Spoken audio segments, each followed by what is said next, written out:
during the pandemic, and especially in the past year, more and more Americans have been quitting their jobs, giving rise to this anti-work culture. And another person has jumped on that bandwagon. Stephen Breyer, Supreme Court Justice, is quitting. After only serving on the court for decades, he's packing it in. I guess he just wants to go eat avocado toast and play Fortnite. I don't know. But anyway, that was the big breaking domestic news of the day, is that Stephen Breyer has decided to retire. This is the most successful and positive online campaign of bullying of our time. We got him. We drove him out of the SCOTUS. So Jordan, good news. 2 bits of good news in one day. It is good news. You definitely wanted him. Everyone wanted him to retire before, potentially Democrats even like lose control of the Senate, or Biden is out of office.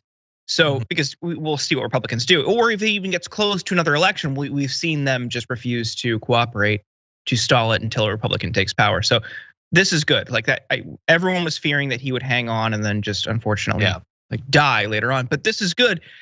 That said, I don't know if this is like as great as everyone is making it out to be. Like, what do you mean, Jordan? What's it gonna change? What is it gonna change, Sean? Like this is like we're still gonna get 6-3 decisions. Yeah. Okay, cool. Like, but slightly better 3. So, well, look. Okay, you are obviously right. There's no pure, undiluted good news. That doesn't exist. They haven't announced GTA 6. Everything is contingent, okay? And in this case, you're right. There might be, it's not like there haven't been any 5-4 decisions. It is possible that there are some areas, maybe criminal justice reform, where Breyer, who would generally could be counted on to vote with the liberals, wasn't necessarily gonna stick with them on all issue areas. Maybe whoever Biden chooses will be better. Although again, on criminal justice, I highly doubt he's gonna pick a strong progressive, but I don't know. You're totally right. Still, getting the spot locked down, assuming we can, is good news. And we do need, this is going to be a decades-long game now. It shouldn't have been, but it is, because people didn't prioritize the SCOTUS, and the Democrats bungled their attempt to nominate under Obama. So we now need to play the long game, and this is part of that long game. Sure. But for all the people who at the beginning of the Biden administration who tried to draw comparisons to FDR, oh, this is the most progressive administration and the most progressive platform since FDR. Now's your moment, because this is a moment that it's like you can draw clear parallels between FDR and Biden. I mean, FDR threatened to pack the court when he couldn't get key components of the New Deal, his agenda passed. Biden can't get any parts of his agenda passed. Pack the court. Like if you're going to eventually see things challenged in the Supreme Court, whether it's choice, whether it's healthcare, whether it's potentially canceling student debt, there's probably going to be a legal challenge around that. All of these issues that are stalled, all of these things that he's trying to do, even like around immigration or COVID, like vaccine mandates, it's getting tripped up in the courts. So at least threaten to pack the court, and they won't do that. This is his FDR moment. I don't think he'll do it, but for all the people who wanted to draw comparisons, now is your moment. Yeah, 100%. And so we will see. It's been like 15 minutes since he announced, so we already have front runners. And so according to Elie Mystal, who's a friend of the show, the 3 that he thinks are clear front runners are Ketanji Brown Jackson of the DC Circuit, Leandra Kruger of the California Supreme Court, and Michelle Childs of the South Carolina District Court. So those are 3 that I've seen that he recommended, but I'm also seeing pop up in some of the early conversations. And obviously, a lot of news outlets had this story ready to go. They weren't waiting like, oh, maybe Stephen Breyer could retire. They expected that he might. He's been on there for 25 years. And it seems pretty clear that Biden will go in the direction of nominating a black woman. He said in 2020 February debate, I'm looking forward to making sure there's a black woman on the Supreme Court. He said, I'll appoint the first black woman to the court. It's required that they have representation now. It's long overdue. So I don't know who it's gonna end up being. And it's possible that list is longer than those 3 names, but it does look like that's the direction he's gonna go in. Yeah, and Republicans are going to be even more vicious toward a black woman nominee. I think Ben Shapiro will be Very reasonable. And watch them. They've propped this critical race theory thing up into hysteria that's infected the minds of conservatives across the country, despite very few even knowing what it actually is, or that's largely a graduate level and especially a law school level theory.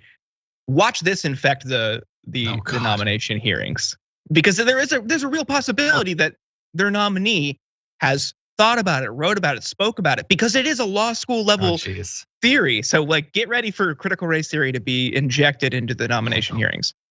Oh my God, can you imagine what Tucker Carlson's monologue is gonna be like tonight?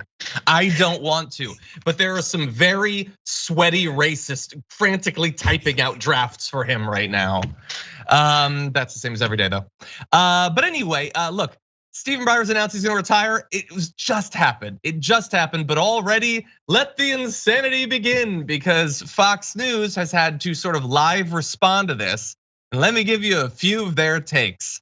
Harris Faulkner, I believe, was either on or came on like very soon after the announcement. And she is their straight news. So why wouldn't she be having a conversation with Kayleigh McEnany, wildly speculating about absolute nonsense?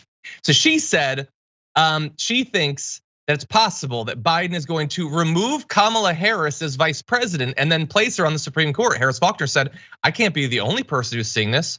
To which Kayleigh McEnany added, I think it's a theory that could be credible. Understanding what the words credible and theory mean very well. So look, it's not that it's impossible, I guess, but why would he do that? There are plenty of qualified Black female judges who have been there for decades. I might not agree with all their politics or whatever, but that's a little bit easier case to make than putting Kamala Harris there, right? Right. Kamala Harris probably wouldn't even want that. I mean, she's a heartbeat away from the presidency, and just by a quick like glance, she's probably going to be a front runner in 2024 if Biden doesn't run again or going forward. So like, I don't know if she would necessarily want that. But this feels a lot like, oh, did you know that you don't actually have to be in the House to be speaker, and like maybe Trump should be speaker? It feels like one of those types of stories where for them it's like, it's interesting, it gets people mad, it gets their viewers angry, and it's all those judges you named earlier. I mean, I have not heard of any of them because I don't really follow like circuit courts that closely. Court watchers and like Supreme Court and judicial reporters would know who they are, but the average American isn't going to know who any of those people are until their nomination hearings. So for Fox, this is just like, how do we make this story digestible for our like mouth breathing audience? It's like, oh, that woman you hate? Yeah, what if she's gonna be the justice? It's like you're probably gonna throw out Hillary's name too, so. Oh, I think centrist Dems will throw out Hillary's name. Ooh, wouldn't it make Trump mad if they put Hillary on the court? Well, yeah, but also me too. I mean, yeah. The only thing I disagree with you on is you said it's how they make it digestible. I think it's how they make it terrifying. Scary woman you loathe, she might be on the court. Have they considered AOC? Maybe. I think that's a theory that could be credible. Anyway, yeah, it sounds like that's what they said. Honestly, look, I don't think that there's anything to that. I don't think it's gonna happen, and I think they will eventually move on. Although Tucker Carlson is not gonna pass up an opportunity to mispronounce both Kamala and Ketanji in one block. He's going to talk about both of them. But that was not actually the worst thing that they said on Harris Faulkner. So, it should be a foregone conclusion. It's January. He's been President Biden for 1 year, basically one exact year. So we get to talk about who might be on the Supreme Court, but surely someone will be on the Supreme Court. But should that be a foregone conclusion? I mean, after all, remember, Mitch McConnell blocked Obama from putting someone on the court 8 months before the election because it was too close, and the American people should be able to weigh in. And then they put Amy Coney Barrett on the court. When they confirmed her, it's an estimate that 65 million people had already voted in that election, which would take place in 8 days. So there can be some hypocrisy. And look at this from Harris Faulkner. I want to get into some of what we have seen, and that is this idea that it is too close to the election to get something like this through for a president. We've seen it among Republicans. We've seen Democrats do it as well. What Supreme Court justice did the Democrats deny to the Republicans? I will remind you, I looked it up. I did research. The next presidential election is in 1,012 days. It is not close, okay? I think we can all agree that that's not what close means. What do you think? Believe are we gonna have to worry about this? I was thinking about that as I was getting ready for this. I was wondering, like, is this something that they would try to do? I mean, when Hillary was, by all appearances, looking like she was going to win in 2016, you had people in the Senate, Ted Cruz, I remember specifically, and I think Mike Lee also, both pledged to never confirm any judicial nominees, and specifically the vacancy that Garland had been nominated for under Obama. They were saying, we just won't cooperate for 4 years. We don't care. Yeah. So they might. We'll see. I mean, they've got to. I don't know if it was closer. Maybe they would make that like a hill to die on. But like, again, it's already 6-3. Like, this is just kind of like running up the score. Would they do it? Probably, possibly. It's a theory that's credible. I don't know. We'll see. I think if they could, they would. I think. Look, in theory. Again, this is the Republicans wanted to carve out on the filibuster for judicial nominations so they could get one of the only things they want, which is justices. So we have that now, but you still need to get all the Democrats to vote, assuming that, like, I believe Elie Mystal thinks that some of those nominees might get like Collins or Romney, which would simplify the whole thing. But Sinema and Manchin still exist. And yes, Manchin has apparently voted for like every one of the Democrats' judges, basically, even ones the Republicans despise. So that is not an area that traditionally he has bucked his party in. There are many that he has, but not that. But it is entirely possible that Sinema could throw, any number of spanners in the works over this. I don't know that that's gonna happen. I hope that it doesn't, but I don't think that we should expect anything to go smoothly in this era. Totally. I mean, the Senate election is going to be key here, because if they do lose control of the Senate, it's like it's either they get nothing for the next 2 years, or they have to fill it. They have to cooperate with McConnell, and it's going to be none of the judges you named before. It's going to be some probably center right, like yeah, right, yeah. I don't know. Do you want to see like a Supreme Court Justice Tommy Loren? Because that's kind of the road we're heading down. Yeah, no, they'd pick somebody worse. Final thing I want to let you know. This is just a totally random thing that came up in my searching back in March 2nd, 2013.